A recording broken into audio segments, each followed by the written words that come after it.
All right, sisters, let's go ahead and read today's devotional together. I have it right here for you on the screen, but I'm going to just go ahead and read that right now. And it's so short and it's so simple, but I'm going to give you 4 things that I want you to jot down when you think about this one verse. And it's so powerful for us women. It says, "While they were there, the time came for her to deliver her child.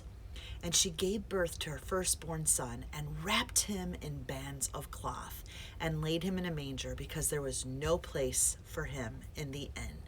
So I want to talk to you just about 4 basic things here that we can learn as women. And the first one being, and I love, love, love this one, is the time has come.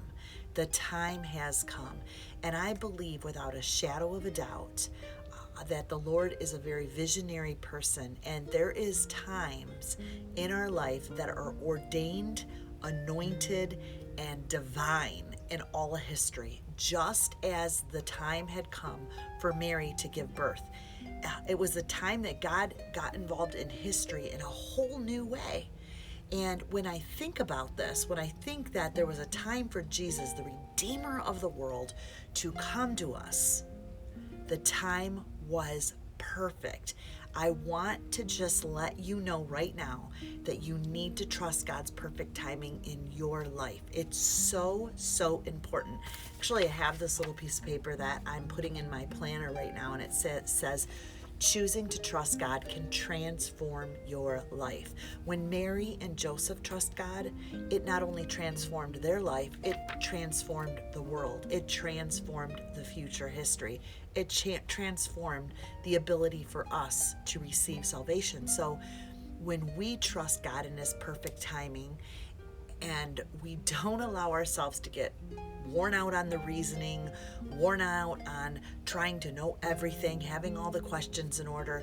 We just have to prove our trust in God, and that can be so hard. So think about that.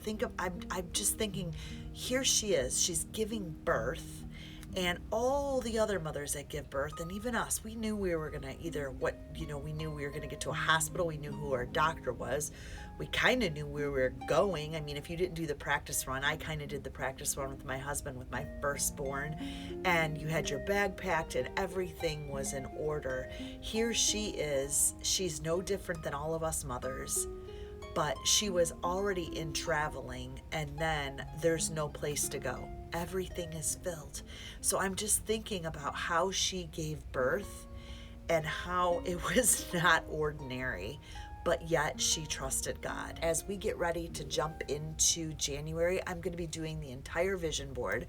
I'll show you because I'm in my girl cave right now tonight, which is downstairs, but there's the good old vision board, and I'm going to be showing you ladies how to make yours. We're going to talk about how to do our vision board and realize that there is a time and a place for everything. And even if the time hasn't come for something in your life, maybe God's working something else out. And it's just, we have to have faith over fear.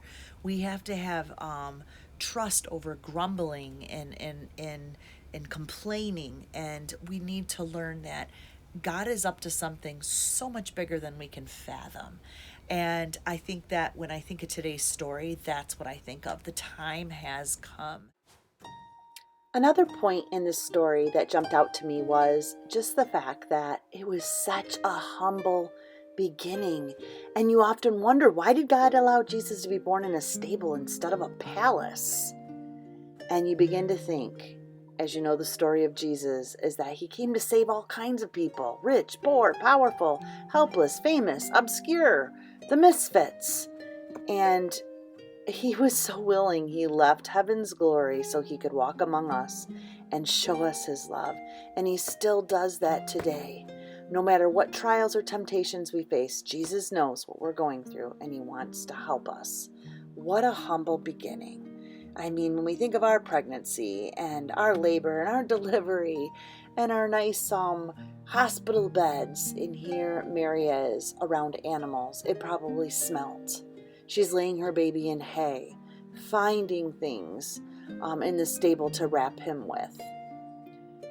And I just think He became poor for our sake so we could become rich. What a humble beginning. The final thought that I have is it's all God's plan. Everything is. There's always a bigger plan. And even though our human mind cannot understand why the King of all kings was born in a stable and it just doesn't make sense, I am sure there's stuff in your life right now that doesn't make sense because there is in mine. There's always a bigger plan. Our lives fit into a larger context. Whether they are great or small, they are always played out against God's bigger plan. Same with Jesus's humble beginning. So we need to keep this in mind before we give up or we puff up and we have too much pride. Stay humble. In the end, God draws us to the belief and the love of Christ. Until we do so, we've not found the sure course of our lives, regardless of our beginnings. Remember, everything is part of God's plan. Everything is set in stone in your life, my life, the nation, the government. It's all there. And we just have to realize that. So today was a really short day. There wasn't much that I could share with you today on this ordinary Monday, except for the fact that I have to tell you this, I had my pods in most of the day, and I was listening to one of my audiobooks, and it is so good. Here's the book right here. I'm going to be doing my HB book club review on this book. It was so good. I just finished my last hour on it, and it was so sad but so good. And this is how I clean my house, listening to my audios. But anyway, I'm currently sitting down right now putting together my list, which most ladies left me over on the HB Book Club. You can join me over there on the Facebook page.